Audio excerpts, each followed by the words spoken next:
Thank you for joining through this Zoom meeting. Today we are going to see about Genesis, especially Genesis chapter 48 and 49. So with this, we are going to finish the book of Genesis within few weeks. And here in this chapter, a very important thing is going to happen. That is, always we think that our children, okay, always will think, parents always think like that. The faith we have in Christ should pass to the next generation. Yes or no? Yes, we always think. And moreover, we also conduct Sunday classes and teach the children in such a way the Christian faith should go to next generation in a correct way. So they can stand in their Christian life and they also pass on that Christian value to another generation. Like this only, the Christianity flourished throughout the world. You all know that with the 12 disciples only, the entire Christian revolution happened, and the life of Jesus Christ is totally spread throughout the universe. And now the Christianity is a religion which was followed by most of the people in the world. How it happened? Because of one thing, the faith is transformed to the next generation. How we got this idea? Is Jesus told it by himself? No. Because when we see the book of the Bible, the entire history was written. Okay, for the history of more than 4,000 years is written. How it was written? Who passed on the information? All these things is very important. So today we are going to see actually what happened, how they pass on this information, how still we have this information in our hand. Everything we are going to see today. So today's topic I will share so you can understand. So this is what the topic we are going to see. Passing faith to next generation. Passing faith to next generation. So faith for the future. Passing the faith to the next generation. So the faith for the future, Genesis 48 and 49. We are going to see. I'll immediately jump onto the chapter. God blessed the next generation. How? Because as we know, when we come to this Genesis chapter 48 and 49, Jacob already with his generation, like 78 people entered the Egypt. Now they were in the Egypt for about 17 years are past. Now they are very flourished. They are very happy. Joseph was taking care of all their needs. This life was going on so nicely. Now the Jacob is now 147 years old and he is going to die. Okay, so the Jacob, during that time, Jacob blessed the next generation, even though he would not see the fulfillment himself because he is going to die. Jacob lived in Egypt 17 years. How many years? 17 years. And the years of his life were 147. He is going to die at that time. 17 years he has passed in Egypt with his son Joseph and with all happiness and with all prosperity. No problem, no troubles. And the brothers and Joseph are very together. There was no fighting. And the family is happily living. And now, because Hebrews 11:21 says, by faith, Jacob, while dying, blessed each of the sons of Joseph. So, what lesson we'll learn from this? Faith means trusting God's promise even when we cannot see the result yet. So, with great faith, who is going to bless? Jacob is going to bless. He's going to do two things. First of all, in Genesis chapter 48, he's going to bless especially the Joseph two sons. And in Genesis 49, he's going to bless his other sons. Okay, let us see that today. And let me go to the point. So Genesis 48 and 49, passing faith to the next generation. Part 1, Genesis 48, Jacob blesses Joseph's sons. Part 2, Jacob blesses his 12 sons. So let us see that what is going to happen. So part 1, Jacob blesses Joseph's sons. And here we are going to see three things are going to happen. While blessing, Jacob adopt Ephraim and Manasseh. Who are Ephraim and Manasseh? Ephraim and Manasseh are Joseph's two sons. And what Jacob is going to do, he is going to adopt those Ephraim and Manasseh as his own sons. Whose sons? Jacob's sons. Jacob had Joseph as a son, but what is going to happen? He is going to adopt the Joseph two sons as his sons. Okay, then Jacob blessed Ephraim and Manasseh. Both of them he is going to bless. Then third thing, what is going to do? Jacob gave his special land to Joseph. This is a speciality. He has some special land, what he acquired from Ammonites, that he is going to give to his son. It is because he loved his son so much, and moreover, Joseph took care of all the families without any trouble. They are living there for all these things. He is going to do that. So let me jump to the Genesis chapter 48 1. Joseph is told that his father Jacob is sick and nearing death. Somebody came and told, because he's a ruler, he's taking care of entire Egypt. They came and told to Joseph that your son Jacob is very sick, he's going to die. So immediately Joseph goes to visit him and bringing his two sons. He didn't go alone. He took his two sons, Manasseh and Ephraim. Why he took? Because Joseph desired them to receive the covenant blessing promised to Abraham. Now, he wants his sons to receive that covenant blessing which was already given to his forefather Abraham. So he took his two sons. And when Jacob hears Joseph has come, he gathered his strength and sit up on the bed, because he cannot sit. He was so sick, but he took his strength and sit on the bed. This moment reflects the seriousness of the blessing. Why?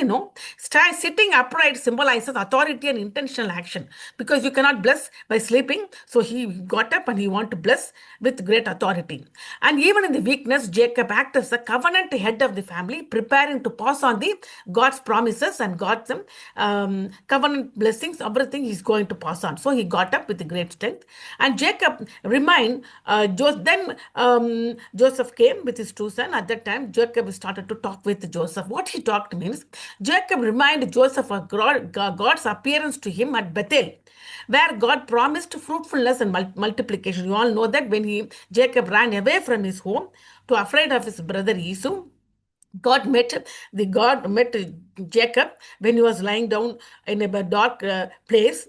And that place he called as a Bethel, because he called it Bethel because it's his house of God. God came and talked with him through the dreams, and he gave the fruitfulness and multiplication, every blessing God gave to Jacob. Now Jacob is reminding this too and telling to Joseph that you know that God appeared to me in Bethel and he gave the promises. What are the promises? I'm going to fruitfulness and multiplication is the promises.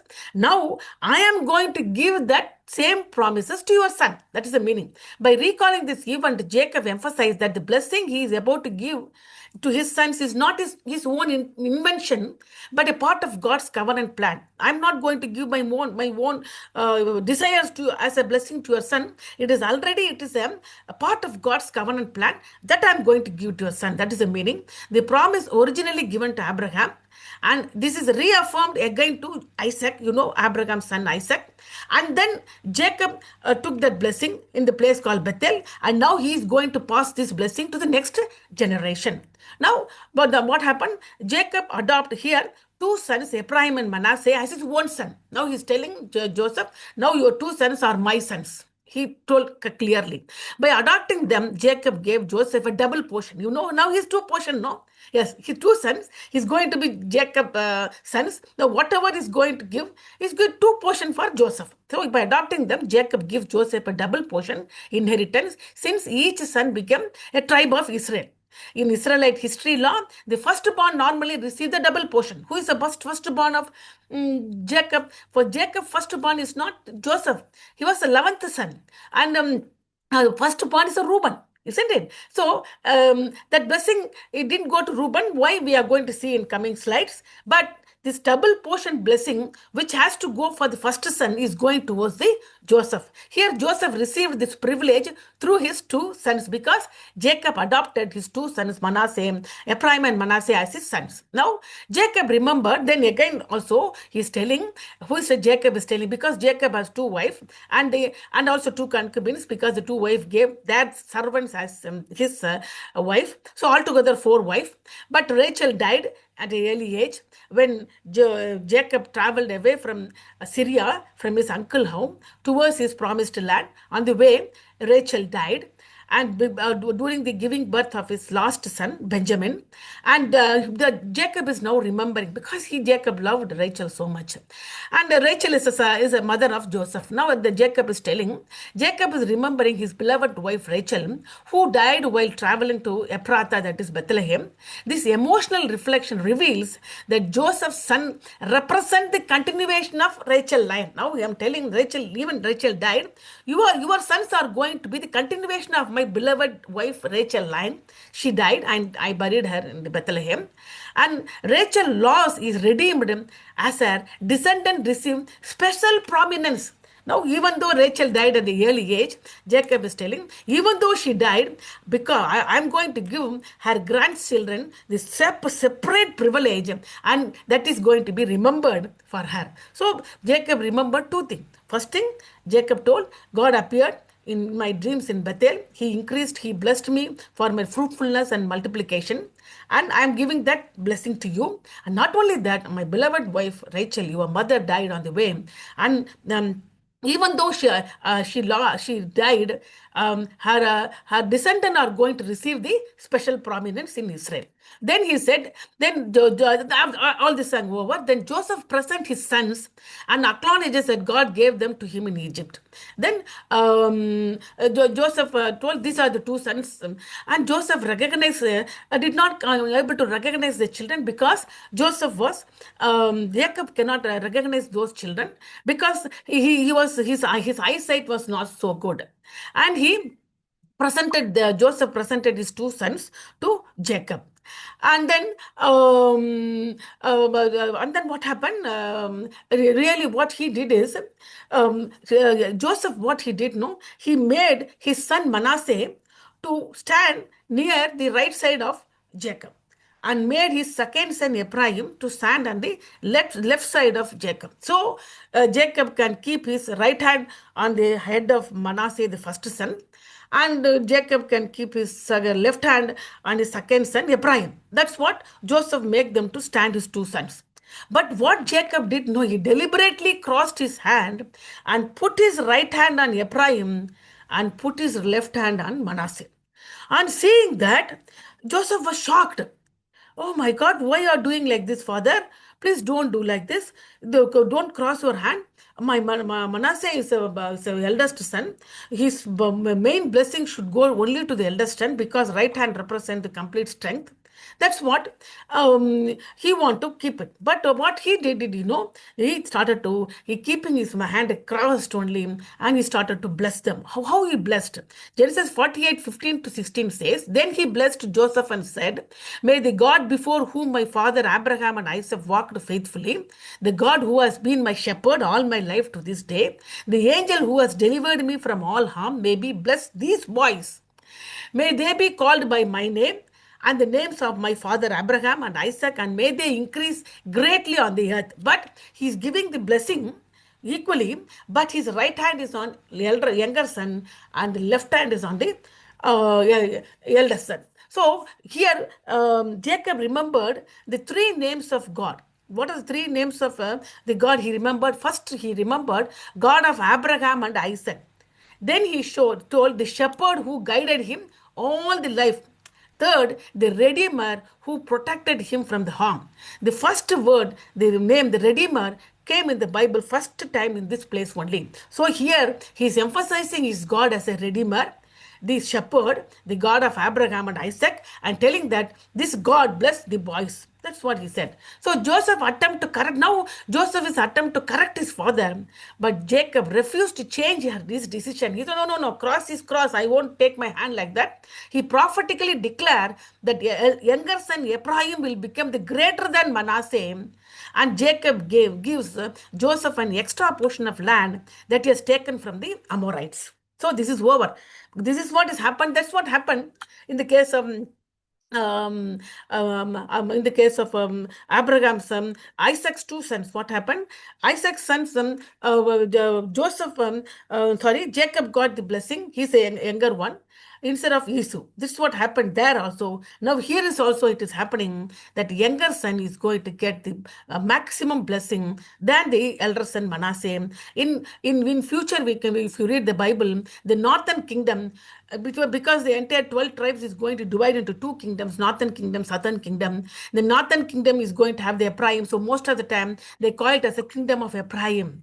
So he became the prominent man, and the blessings are going to go more towards him. And the entire 10 tribes are going to sometime called as a tribe of Ephraim. So such a great thing is going to happen. But Manasseh and Ephraim, they are adopted as a Jacob's son. So what the three important points we learn from this Genesis 48 means? First one, God's blessing continue across generation. It never stopped. It never stopped because the promise given to Abraham is now passing to the tribe of Israel. It's going. Next, second thing, God's grace chooses unexpectedly.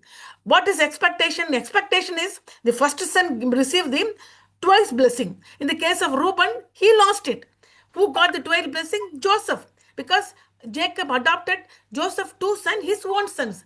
So Jacob is Joseph is getting twice blessing. Now, here also to his sons, Joseph's son also, Ebrahim is going to get the more blessing because God's grace chooses unexpectedly. Human expect one thing, but God's grace expects something different. So Ebrahim received the greater blessing despite being younger. This also happened to us. People may think you are not so good, and you are not going to get this. All these things, seeing our appearance, seeing our progress in our life, people may put down us, but God's grace is different. God's grace is greatest than the previous intention and desire and privileges. God's grace is entirely, totally different. We can see in the life of Ephraim and Manasseh. Third thing, God is our shepherd and redeemer. Who first told that in the Bible, when you see that, it is clearly revealed. Jacob is the first man who revealed the God's name as his shepherd and a redeemer. Jacob description of God point towards the Christ. The ultimate redeemer is Jesus Christ. The ultimate good shepherd is our Jesus Christ. So who first revealed this name? That is only Jacob. So three names, three things we learn from this Genesis 48. God blessing continues across generation. God's grace chooses unexpectedly. Second point. Third point, God is our shepherd and a redeemer. Ultimately, Jesus Christ is our great shepherd and Jesus Christ is our redeemer. Now, let me go to the part 2. Part 2 is Genesis chapter 45, 49. It has 28 verse. Now, Jacob is going to bless his sons. You know, Jacob has 12 sons.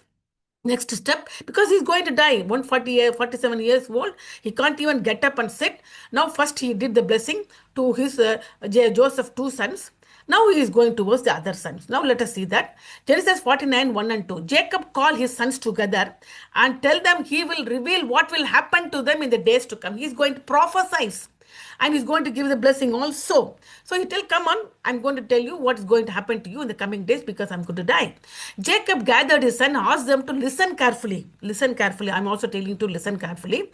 The 12 sons represent the future 12 tribes of Israel. So because why they have to listen? They seem to be very normal children, but they are going to represent 12 tribes when they are going to settle in the promised land Canaan. And so what Jacob says will shape the identity of the nation. This blessing is going to shape the identity of the entire nation. This is an excellent one. You should understand. You should learn carefully. That's what Jacob is telling. Let me just give the 12 names of the sons of the Jacob. Then only you can understand. The first son is Reuben, which means behold a son. Second son is Simeon, which means one who hears. The third son is Levi, which means attached or joined. The fourth son called is Judah, means praise. The fifth son is Zebulun, means honor or dwelling. Honor, he's going to get the honor. Issachar means reward for sixth son. Seventh son Dan means judge. Eighth son Gad means troop comes or fortune. Very good, fortunate man. Asher, ninth son is Asher, which means happy or blessed. 10th son is Naphtali, which means wrestling or struggle. He's going to face the struggle. And 11th son is Joseph, which means he will increase, he will add. And 12th son is Benjamin, his name, which means son of right hand. At birth of the Benjamin, Rachel died. Okay, now this is all going on here. So 12 sons, and then the meaning of each name. They didn't give the name just like that. Each name has a meaning. You all know that Jacob has 4 wives. And each 4 wife gave this 12 son, and each name was given according to the situation, what happened during at that time. Now let us go to Reuben. What blessing Jacob give to his first son Reuben? That is given in Genesis 49, 3-4. Reuben was the firstborn and should have received leadership and inheritance. Yes or no? Yes, according to the Old Testament culture and Jewish culture, the first son is going to get the double portion of the father. Okay, if the father has some property, he's going to share the property. The son is going to get twice the property other son is going to get. Understand? That is called twice inheritance. But Reuben has to get that. But what happened? Because of his instability and sin, he lost that privilege. Actually, Reuben did a very, very, very bad sin. The sin Reuben did is that that Jacob has four wives, isn't it? But Reuben slept with one of his wife. It's very bad, no? So, such a bad thing Reuben did. It was a terrible sin. And Jacob cannot forget it. And even God also seen that mistake, what Reuben did. So he lost his first birthright that went to Joseph. He lost, he was not a faithful man. And next one, what happened? So lost the privilege. Who lost the privilege? Reuben lost the privilege. And next is Simeon and Levi, second sons. Now what he give? Judgment and discipline. Now, the blessing is what to Simeon and Levi? Judgment and discipline. What mistake Simeon and Levi did? Why Jacob want to give the judgment and discipline? Because you know that Jacob has a daughter called Dinah. When they were moving towards the promised land, when they were living in certain places, when they were moving towards, Dinah was raped by one set of people, and because that man wants to marry Dinah, and they are ready to circumcise and ready to take the privilege of Abraham blessing. They are ready to do everything. In spite of all these things, Simeon and Levi, they were the brothers, elder brothers of Dinah. They got very angry. They killed every people there. They killed every people there. They totally destroyed that land. So Jacob was so unhappy, and they moved away from the place because they were afraid of their life, Jacob and his family. So now Jacob is telling, you were very angry people. So God want to give the judgment and discipline you. So Jacob rebuked Simeon and Levi for their violence and declare that the tribes will be scattered. He's telling, you are not going to get a one particular place. Your people are going to be scattered all over. Okay, that is the happening there. But what happened? The tribe of Levi later became the priestly tribe. Levi became the priestly tribe. That means they are only have the privilege to go to the most holy place and give the offerings, give the sacrifices, and they can only approach the God. How it happened? Here the blessing is judgment and discipline. But in the days coming, Levi was faithful to God during another incident where other people were not faithful. Levi was very faithful at that time. God forgave the Levi and gave his privilege to be the priestly tribe, showing God can transform judgment into redemption when people return to him. Even though we do mistake, God is ready to discipline us. When we return to God and we rectify our mistake, God is ready to transform the judgment into redemption. That's what happened to Levi. But in the case of Simeon, he is going to be scattered. Only for Levi, he returned back to God, and God is going to bless him to be a priestly quality, so he can approach God directly. Other people cannot do, other tribes. Now, the fourth son is Judah. Judah we call it as a rise of kingship.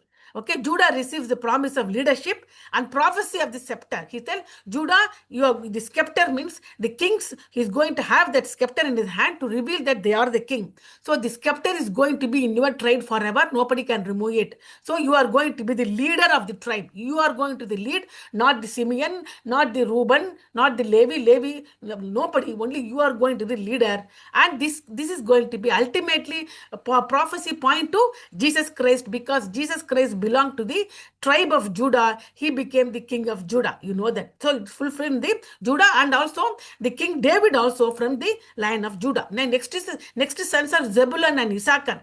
They are going to live a life in land. They are going to live agriculture land, prosperity. They will eat good food, drink good milk. They are going to live happily. They are going to trade so much. That's what Zebulun and Issachar. They are going to live stability.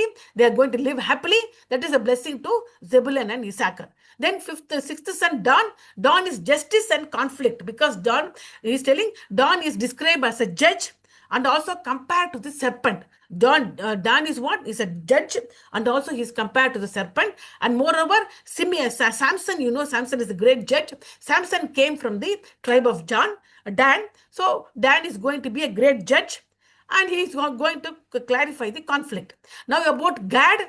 Gad is telling warfare and victory. That means so many people are going to attack you, but you are going to be victorious. This is about Gad. The next is Asher and Naphtali. They are also going to live prosperity and freedom. They are going to live very prosperous, very freedom. No problem for them. They are going to have the rich resources. They are going to have the abundance and joy. Asher and Naphtali. And about Joseph, fruitfulness through suffering. Joseph received the longest blessing. His life story demonstrated how God can bring blessing even through suffering. God turned trial into salvation and blessing for many people. The excellent blessing for Joseph. So much of blessing, fruitfulness through suffering. Now Benjamin's strength and courage. Benjamin is described as a warrior. This represents the courage needed to survive. And he is described as a warrior. You are a warrior. You need strength and courage. You will stand. So from the Benjamin tribe, who came? King Saul came, and the Apostle Paul also belonged to the Benjamin tribe. So everything, can you see here how all the prophecies told by Jacob is fulfilled, the entire Old Testament and New Testament. Now, Reuben, let me go fast. Reuben, Jacob told, you are like unstable like water, so you lost your leadership due to your sin. Simeon, he said, you are violent and anger, so your tribe is going to be scattered. Levi, he said, you are also scattered because of our violence, but in future you became a priestly tribe serving God. And regarding Judah, you are going to look like a lion. You are a ruler. Your scepter is going to be in the hair. You are going to the royal tribe of kings. Regarding Zebulun, you are going to dwell near the sea. So you are going to have the great trade and commerce because you are going to rear the sea. You are going to have the port. All the people are going to come there. Your trade is going to be super. Your commerce is going to be super. About Zebulun. About Issachar, you are like a strong donkey. You are ready to work hard, carrying burden. So you are a great agricultural man. You have a beautiful fertile land because you are ready to work hard like a donkey. Now about Dan, judge of his people. You are a great judge. You can judge people. So leadership and strategy. About God, you are attacked. You are going to be attacked more by the enemies, but you are going to be victorious. And about Asher, rich food and abundance. You are going to have a very rich food and abundance, prosperity in agriculture land. About Naphtali, you are like a deer. You are going to be, your words are going to be gracious. You are going to be like deer and freedom and vitality. And about Joseph, two sons, Ephraim and Manasseh, fruitful branch, double inheritance and leadership. And about Benjamin, you are like a wolf. You are a warrior tribe. These are all the blessing given to 12 tribes. Finished. So what he did, the firstborn lost the leadership. Who? Reuben, number one. Number two, Judah became the royal tribe. King David came in the tribe. Ultimately, Jesus Christ came through the tribe. Joseph received the double portion because Jacob accepted his two sons as his own sons. Levi became the priesthood. He became the man who approached God. So 4 things are over. And moreover, the blessing of Judah is going to have, the King David is going to come through that. And ultimately, Jesus Christ is going to come through the tribe. So Jesus Christ is going to call the Lion of Judah. So we are finished. 2 parts. Part 1, Jacob blesses Joseph's son. Part 2, Jacob blesses his sons. And the summary in Genesis 48, Jacob blessed Ephraim and Manasseh, the 2 sons of Joseph. By adopting them as 2 sons, Jacob became Joseph a double inheritance. And in the case of Genesis 45, he blessed all the tribes and they became a great nation. So Jacob described God as a shepherd who guided him throughout his life. And Psalms 23:1 says, Lord is my shepherd, I shall not want. And John 10:11 says, I am the good shepherd. The good shepherd laid down his life for the sheep. Can you see here how it continued? And this is what the Jacob, the next chapter, what is going to be after this? Jacob is going to die. He is going to be buried in his promised land. That we'll see in the next chapter. Thank you for joining, children. So the Lord is my shepherd. I shall not want. And I am the good shepherd. The good shepherd laid down his life for his sheep. This is what we learn from this today's lesson. God bless you all. Thank you for joining. God bless you, children. I'll just pray. It is going to finish. Thank you, Lord. Thank you for bringing these children through this meeting, Lord. Bless them, my Lord. Thank you for protecting them in spite of all this war things going on throughout this nation. But you are the God who are protecting us. You are the Redeemer. You are the Good Shepherd. You are leading us, my Lord. Bless the children. They are going to new grade. Bless them, my Lord.